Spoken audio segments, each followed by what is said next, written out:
সব সময় একই রকমভাবে আলু ভাজি আর ডিম ভাজি খেতে ভালো লাগে না। আজকে আলু আর ডিম দিয়ে মজার একটি ভাজি তৈরি করে দেখাবো। এটা খেতে কিন্তু ভীষণ মজার। ভিডিওটি যদি শুরু করে থাকেন তাহলে একটি লাইক কমেন্ট ও শেয়ার করতে পারেন। তৈরি করার জন্য আমি প্রথমেই এখানে মাঝারি সাইজের 4টি আলু নিয়েছি। আলুগুলোকে আমি ছিলে নিয়ে তারপর গ্রেটার দিয়ে গ্রেট করে নেব।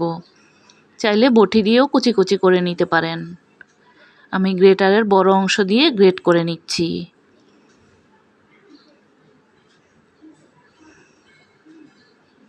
আমি আজকে 4টি আলু দিয়ে তৈরি করব। আপনারা চাইলে আপনাদের পরিমাপ অনুযায়ী নিয়ে নেবেন। আলুগুলো আমি গ্রেট করে নিয়েছি। সবগুলো আলুই কিন্তু এখন গ্রেট করা হয়ে গিয়েছে। এবার আলুগুলোকে আমি খুব ভালোভাবে ধুয়ে নেব, যতক্ষণ না পর্যন্ত আলুর এই পানিটা পরিষ্কার হয়। প্যানের মধ্যে দিয়ে দিলাম কিছুটা পরিমাণে তেল। এবার দিয়ে দিচ্ছি পেঁয়াজ কুচি, কাঁচামরিচ কুচি।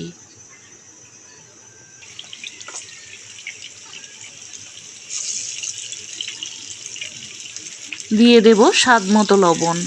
লবণের পরিমাণটা এখানে কম করেই দিতে হবে, কারণ আমি এখানে অন্যান্য মশলা ব্যবহার করব, এজন্য লবণটা প্রথমে কম করেই দিতে হবে। এবার দিয়ে দিচ্ছি গ্রেট করে রাখা আলুগুলোকে।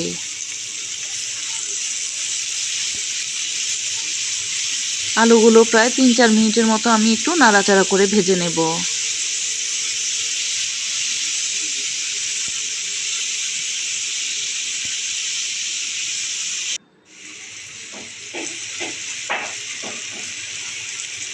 আলুগুলো 3-4 মিনিট ভেজে নেওয়ার পর আমি এখানে 4টি ডিম দিয়ে দিচ্ছি। আমি 4টি আলুর জন্য আজকে 4টি ডিম দিচ্ছি।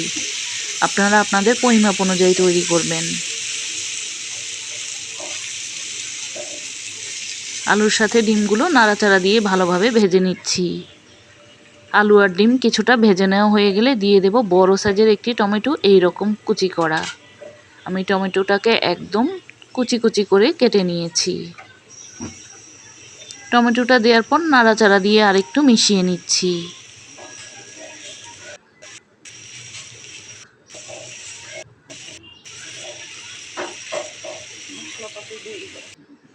চুলার আঁচটা মাঝারি হিটে করে কিন্তু এটাকে নাড়াচাড়া করে ভেজে নিতে হবে। এবার অন্যান্য মশলাগুলো দিয়ে দিচ্ছি।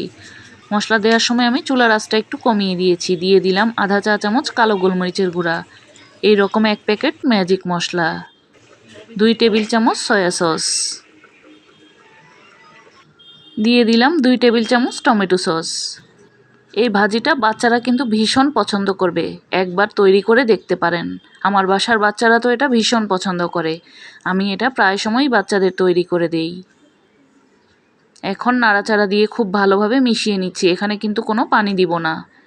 চুলার আঁচটা লো হিটে করে খুব সুন্দরভাবে আস্তে আস্তে করে ভেজে নিতে হবে, এতে করে আলুটাও সিদ্ধ হয়ে যাবে।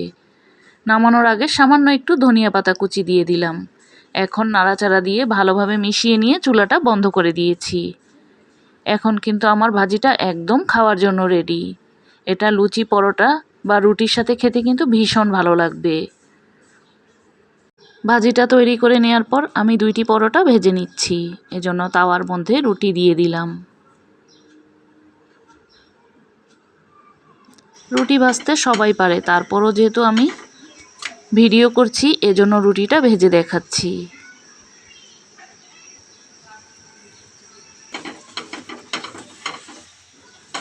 পরোটা দিয়ে এই ভাজিটা খেতে কিন্তু অসম্ভব মজার হয়। একদম সহজভাবে, সহজ রেসিপিতে আজকের এই মজার ভাজিটা তৈরি করে দেখিয়েছি।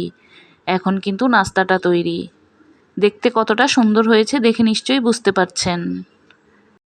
প্রতিদিন একই ধরনের ভাজি তৈরি না করে খাবারের ভিন্নতা আনার জন্য এইভাবে করে ডিম আর আলু দিয়ে মজার এই ভাজিটি তৈরি করে নিতে পারেন। এটা খেতে যে কত মজার আপনি তৈরি না করলে বিশ্বাসই করতে পারবেন না। আজকের এই রেসিপিটি যদি ভালো লাগে তাহলে একবার ট্রাই করে দেখতে পারেন। আজকের মতো এখানেই বিদায় নিচ্ছি। সবাই ভালো থাকবেন, সুস্থ থাকবেন।